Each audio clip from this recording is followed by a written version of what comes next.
que voldria dir és donar les gràcies públicament en aquest acte oficial d'inauguració del Saló, donar les gràcies, deia, a Mollerussa, que obriu les portes a tots els nens i nenes de tota Catalunya. I això és molt important. Obriu les portes i doneu ressò a tota la producció tan important de llibre infantil i juvenil que fan editors de Catalunya, il·lustradors de Catalunya, escriptors de Catalunya, a tota la feina que fan els bibliotecaris, els professors, els pares, les mares, els nens. Vull dir, això és la vostra força. I per tot això us voldria donar públicament, deia, moltes gràcies.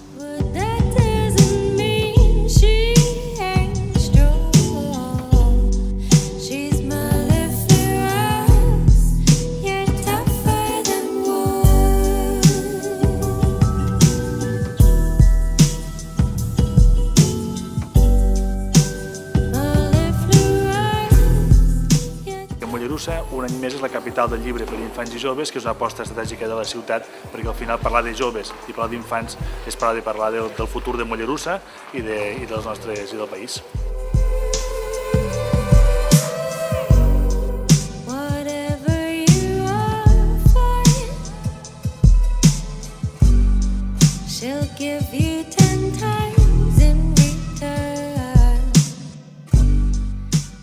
Aquest any 30+1 doncs estàvem pensant en quina aportació innovadora podien donar.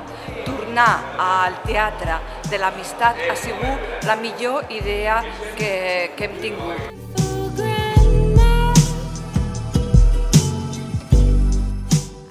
Està tot repartit sense que amb una primera mirada ja ho puguem veure tot. Ens obliga a passejar, a moure'ns, ens obliga doncs els pares a mirar on tenim el nen. El tenim, me sembla, a la sala d'exposicions.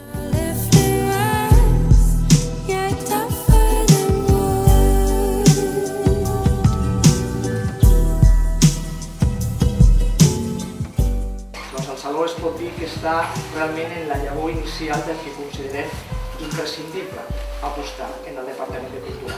És la infància, és l'aprenentatge, és la lectura, és l'esperit crític. I a més, una aposta que es renova any rere any, tal com ha dit l'alcalde, amb més il·lusió, amb més ganes, amb més innovació i amb més qualitat.